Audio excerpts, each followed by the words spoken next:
Nafaslarimiz bir-biriga shunchalik qattiq aralashib ketgandiki, men hatto qayerdasan, kimligimni ham butunlay unutib qo'ygandim. Uning issiq, talabchan lablari bo'ynimdan pastga siljayotganda, men yillar davomida ichimda o'ldirib kelgan o'sha yovvoyi ayol uyg'onganini aniq his qildim. Ammo xuddi shu ehtirosli, qaynoq soniyada eshik zanglab asta ochildi va ostonada mening qonuniy erim turardi. Assalomu alaykum, sirlarini tun qorong'usida o'z qalbida qulflab yashaydigan dardli azizlarim. Hikoyachi Momo kanaliga yana bir bor xush kelibsiz. Bugun men sizga o'z qalbimda qon yig'lab, yillar davomida saqlab kelgan eng mudhish, eng uyatli, lekin ayni paytda meni ayol sifatida kashf etgan o'sha dahshatli hikoyamni so'zlab bermoqchiman. Qulayroq joylashib oling, chunki bu ochiq iqror sizni butunlay hayratda qoldiradi. Biz boshladik. Odamlar baxtni doim pulda, boylikda yoki tinchlikda deb o'ylashadi. Lekin ayol kishining hayotidagi eng katta qora bo'shliq bu bepushtlik tamg'asi ekan. Erim Alisher bilan sevishib, juda chiroyli turmush qurgan edik. U yaxshi inson, menga doim mehribon, uyim-joyim deydigan haqiqiy erkak edi. Ammo bizning baxtli deb o'ylagan oilamizda juda katta bitta nuqson bor edi. Biz uzoq yillar davomida barcha harakatlarga qaramay umuman farzand ko'ra olmadik. Har oy kutishlar, umidlar va oxiri hammasi ko'z yoshlar, yurakni o'yadigan tushkunlik va bo'mbo'sh bitta chiziqli testlar bilan yakun topaverardi. Men o'zimni nuqsonli, yaroqsiz ayoldek his qila boshladim. Alisher menga qattiq gapirmasdi, doim taskin berardi, lekin uning ko'zlaridagi o'sha yashirin, chuqur og'riqni, sog'inchni men har kuni aniq ko'rib turardim. U farzand istardi. Men esa bu istakni umuman qondira olmasdim. Shu zaylda yillar o'tdi. Nihoyat barcha umidlarimiz uzilgan bir paytda erimning qattiq iltimosi bilan chet elda uzoq yillar ishlab qaytgan shahardagi eng mashhur ginekolog shifokorga ko'rinishga qaror qildik. Men bu uchrashuvga mutlaqo umidsiz, yana bir bor ko'nglim sinishi uchun borayotgandek og'ir kayfiyatda edim.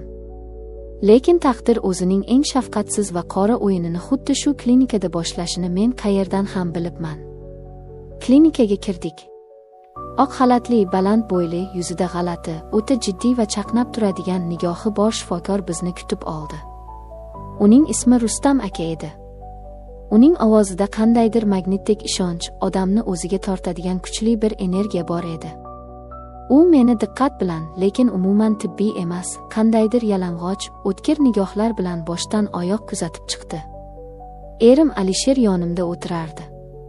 Rustam aka menga qattiq tikilib turib, ko'p va ochiq savollar bera boshladi. Mening ahvolim, ayollik hislarim haqida shunday narsalarni so'rardiki, men erimning oldida uyalib, yerga kirib ketay derdim. Birozdan so'ng u erimni tahlil javoblarini olib kelish uchun tashqariga, pastga tushirib yubordi. Xonada faqat men va Rustam aka ikkimiz qoldik. Xonaga qandaydir og'ir, bo'g'uvchi, lekin qonni qaynaydigan darajada issiq bir jimlik cho'kdi. U mening qarshimdagi stulga o'tirdi. U shunchalik yaqin ediki, uning qimmatbaho atri isini aniq his qilardim. Men tibbiy daftarchamga tikilib turardim. U biroz sukut saqladi-da, so'ng birdan, ba'zi murakkab hollarda noan'anaviy, keskin usullar yordam berishi mumkin. Asal, dedi u ismimni qandaydir o'zgacha aytib. Men boshimni ko'tarib unga qaradim. Uning ko'zlarida men umuman kutmagan, tibbiyotga mutlaqo aloqasi bo'lmagan shunday bir yovvoyi olif, shunday bir ochiq istak yonib turardiki, qalbimni dahshatli va ayni paytda shirin bir titroq bosib ketdi. Bu oddiy shifokor qabuli emasligini, bu yerda hozir faqat kasallik haqida emas, balki ikki insonning eng yashirin, hayvoniy ehtiroslari haqida gap ketayotganini men o'sha soniyadayoq yuragimdan sezdim. Rustam aka sekin va juda ishonch bilan o'rnidan turdi. Qo'lidagi qog'ozlarni stolning bir chetiga uloqtirib tashladi. U qadam bosib kelib, to'ppa-to'g'ri mening yonimda to'xtadi. Agar rostdan ham farzand ko'rishni, haqiqiy ayol bo'lishni xohlasangiz, deb pichirladi u. Ovozi shu qadar past, bo'g'iq va jozibali ediki, men o'zimni butunlay sehrlangandek his qildim. Ba'zida biz qat'iy axloqiy va tibbiy chegaralarni butunlay yengib o'tishimizga to'g'ri keladi, dedi u. Men tushundim. U nima demoqchi ekanini miyam bilan aniq tushundim. Men sakrab o'rnimdan turishim, bu iflosxonadan darhol qochib chiqib ketishim kerak edi. Lekin men jim edim. Yuragim qinidan chiqib ketgudek shiddat bilan ura boshladi.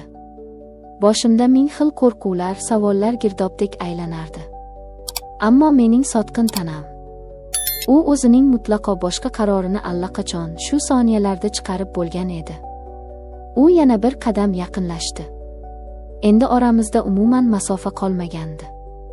Uning og'ir, issiq nafasi to'g'ri mening yuzimga urildi. U qo'lini ko'tarib bilagimdan ohista, lekin qattiq ushladi.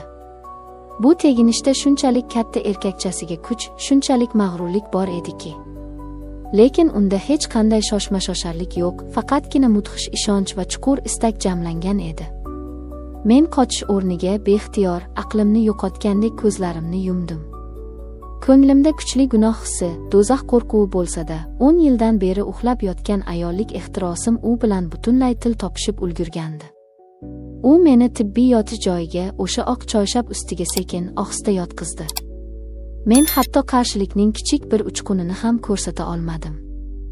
Nafaslarimiz bir-biriga shiddat bilan aralashib ketdi. U ustimga engashib teginishni boshlaganda, mening ichimda go'yoki uzoq yillardan beri qurib yotgan qandaydir to'g'on parchalanib, portlab yorilib ketgandek bo'ldi. Bu qanday darajadagi tuyg'u ekanini sizga so'z bilan tushuntirib bera olmayman.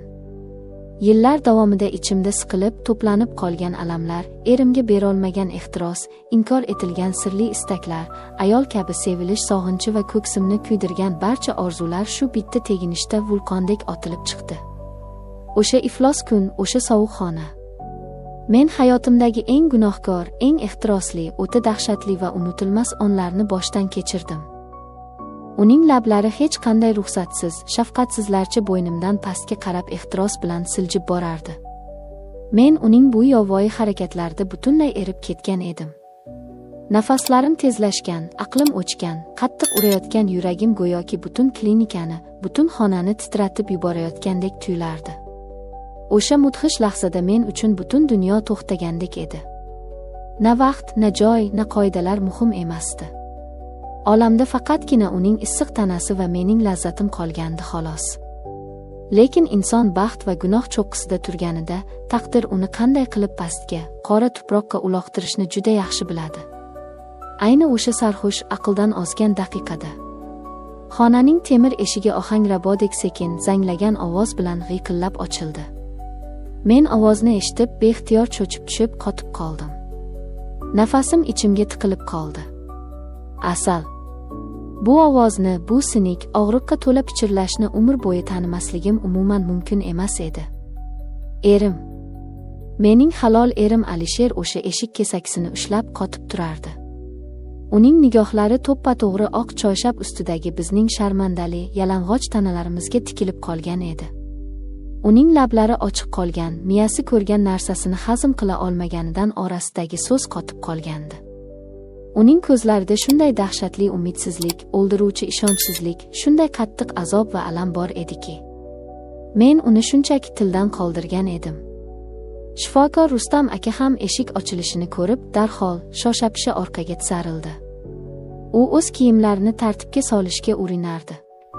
Men esa o'rnimdan turishga ham, qochishga ham madorim yo'q, xuddi murdadek joyimda qotib yotardim. Tanam hali ham u boshqa erkak bilan bo'lgan o'sha yovvoyi lahzaning ta'sirida dir-dir qaltirardi. Ammo yuragimga shunday sovuq, o'limkash bir qon yugurdiki, men o'zimni tiriklayin ko'milgan deb bildim. Bu shunchaki senga yordam berish, bolali bo'lishimiz uchun edi. Degan bema'ni, ahmoqona va qip-qizil yolg'on gaplar tilimning uchigacha keldi-yu, lekin bitta so'z ham og'zimdan chiqmadi. Men o'zimni shunday oqlashga harakat qildimmi? Qanday pastkashlik! Alisher esa gung bo'lib jim edi. U sekin, qaltiragan qo'llari bilan eshikni o'zining ortidan qattiq yopdi. Lekin u xonadan qochib chiqmadi. O'sha tikilgan nigoh, xonadagi o'sha o'lik va og'riqli sukut meni har qanday so'kishdan, har qanday do'pposlashdan ko'ra ko'proq, 1000 marta ko'proq qiynab, azoblab yubordi. Alisher jim o'rnidan qimirlab, bir qadam oldinga, to'g'ri biz tomonga qadam qo'ydi. Men sendan farzand ko'rish uchun bunday yordam so'ramagandim, Asal, dedi u o'ta past, lekin parchalanib ketgan yurakdan chiqayotgan ovozda. U o'z joyida toshdek turardi. Men esa hali ham choyshabga o'rangancha nima qilishni, qanday harakat qilishni umuman bilmay jim qotib yotardim. Xonaning temir eshigi yopilgan bo'lsa-da, mening butun insonligim, yuragimdagi ulkan uyat va gunohim hammaga ochiq qolgan edi. Hamma narsa to'liq fosh bo'ldi. Sirlar ochildi. Ammo asosiysi, hammasi shu bilan tugadimi? Ginekolog qo'rquvdan jim devorga suyanib qolgan. Erim Alisher esa menga qarab yana bir qadam yaqinlashdi. Men hozir meni o'ldirsa kerak deb ko'zlarimni yumib zarba kutdim. Lekin uning nigohida men kutgan qattiq achchiqlik, jahl emas, ko'proq chuqur sinov, vaziyatni tubdan tushunishni istash va qandaydir tushunarsiz, dahshatli bir qaror bor edi. Yaxshi, dedi u nihoyat sovuq, qat'iy ohangda chuqur tin olib. Agar shu qilingan ifloslik haqiqatan ham bizga farzand ko'rishga yordam bergan bo'lsa, endi buni o'z yelkamizda birga oxirigacha ko'taramiz. Men umuman tushunmadim. Mening aql-hushim joyida emasdi. Bu nima degani o'zi? Bu qanaqasiga kechirimmi? Yo men bilmagan mutlaqo boshqa qora narsami? Nega u meni urmayapti? To'satdan Alisher stol yoniga kelib, to'g'ri ko'zlarimga termulib pichirladi. Ammo bilib qo'y. Endi sen aniq tanlashing kerak bo'ladi, Asal. Sen aniq kim bilan davom etasan? O'zingga baxt bera olmagan men bilanmi? Yoki farzand bergan u bilanmi? Men qo'rquvdan ko'zlarimni qattiq yumdim. Mening yuragimda, ifloslangan tanamda va adashgan aqlimda haqiqiy, eng qonli urush endigina boshlangan edi. Endi tanlov vaqti kelgandi. Eng qiyin va azobli tanlov. Kimni tanlash kerak? Gunohga botgan bu ayol. Bu dahshatli, kechirib bo'lmas voqea bilan qanday qilib hayotda yashab qolish mumkin? Azizlarim, sizlardan so'rayman. Iltimos, o'z hayotiy tajribangizdan kelib chiqib aytingchi. Sizningcha u kimni tanlashi to'g'ri bo'ladi? Siz aynan shu qizning yoki yigitning o'rnida bo'lganingizda, o'z oilangizni asrash uchun nima qilgan bo'lardingiz? Tilingizni tishlab kechirib yuborarmidingiz, yoki hammasini tashlab, butunlay tark etib ketarmidingiz? Yoki siz ham adashib, yana o'sha la'nati ehtirosga berilib ketasizmi? O'z qimmatli fikringizni va qanday qarorga kelishingizni albatta izohlarda yozib qoldiring. Biz barcha kommentariyalarni birma-bir o'qiymiz. Hayotning eng chigal, echimi yo'q tugunlari va bu mudhish voqeaning keyingi davomini, qanday kutilmagan yakun topishini o'tkazib yubormaslik uchun videoga like bosing. Va albatta kanalimizga obuna bo'lib, qo'ng'iroqcha tugmasini bosib qo'ying. Yana ham hayratlanarli darslar bizni oldinda kutmoqda. Siz bilan Hikoyachi Momo kanali bo'ldi. O'zingizni ehtiyot qiling. Ko'rishguncha.